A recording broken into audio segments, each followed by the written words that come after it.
It's time to make our character actually speak. So before we get started, let's just go ahead and get rid of the mouth layer that was already here earlier. And I usually put some kind of mouth symbol on a character while I'm animating just to give him some life. But we don't need this right now because we're going to actually make him talk, and we're going to get rid of this mouth layer and create a new one. So with the mouth layer selected, I'm going to click once on the garbage can to delete that layer.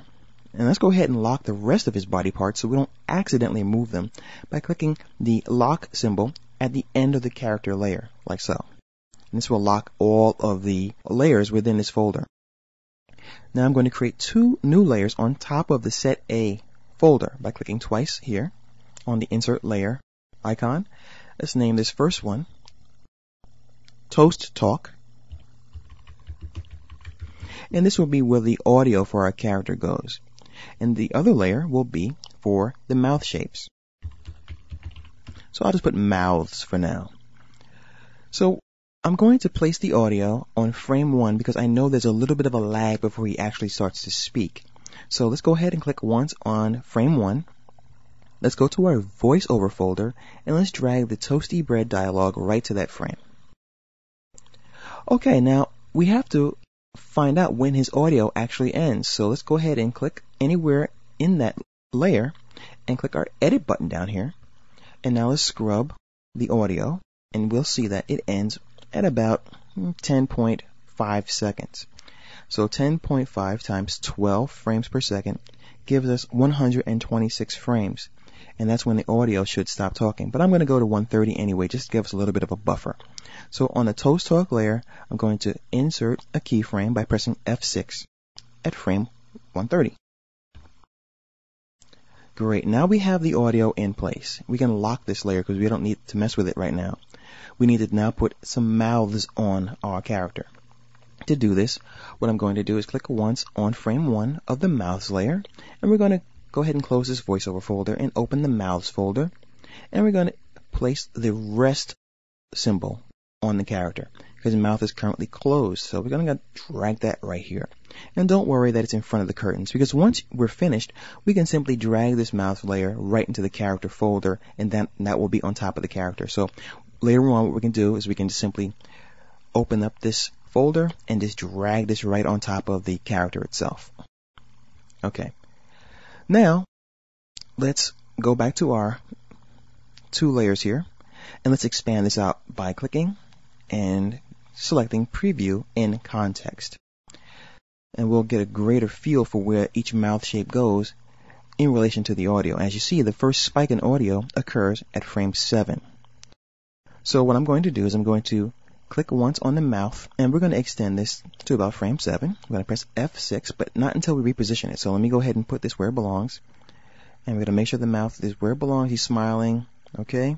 Let's resize this just a little tiny bit by free transforming it. Okay, great. Now, on frame 7, let's go ahead and press F6 on the keyboard. And as you'll see here, this extends that shape, so it stays put. Now, he's going to start his audio here. He's going to say thank you. That's the first thing out of his mouth. So we know that here, we need to swap this symbol. So to do that, what I'm going to do is I'm going to make sure that this symbol stays put. We're going to click here just to make sure. We're going to press F6 again in frame 6 just to keep that shape there. And on frame 7, we have a new keyframe, and we're going to swap this symbol. And I'm just going to make sure I have my selection tool selected. Click once on this symbol, and you'll notice down here it says Instance of Rest, and we have the option to swap. So what that means is we can take this symbol, and by clicking this button, swap it for any of the other mouth shapes here.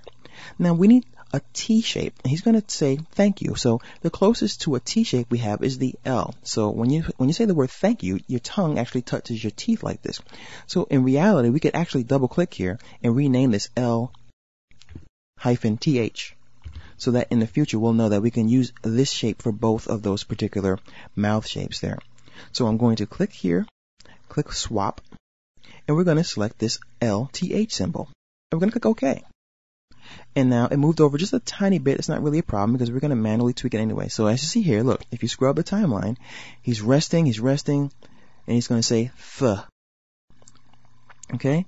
And we know this is going to last for a while, and the end is going to occur right about here.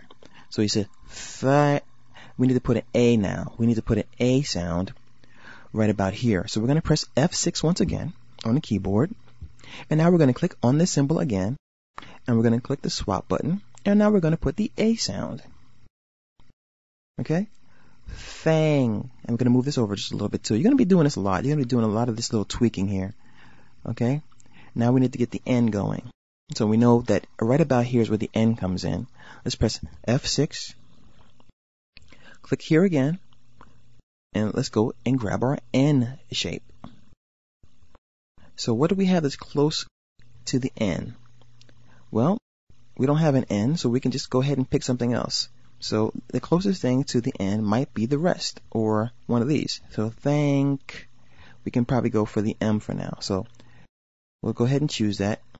And don't forget, you can always add more symbols. So normally I have maybe like 15 or 20 of these symbols. Sometimes you may have as few as 3.